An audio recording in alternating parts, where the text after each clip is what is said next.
You ask Tiger to calculate. This deals with linear inequalities with one unknown. The final result is m smaller than 25/4 smaller than 61/4. Let's solve it step by step. Group all constants on the right side of the inequality. Add 1 to both sides.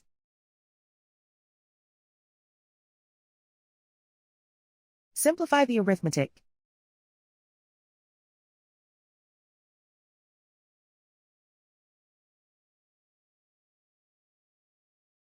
Isolate the m. Divide both sides by 4.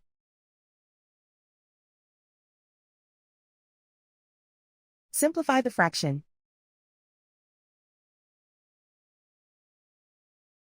Plot the solution on a coordinate grid.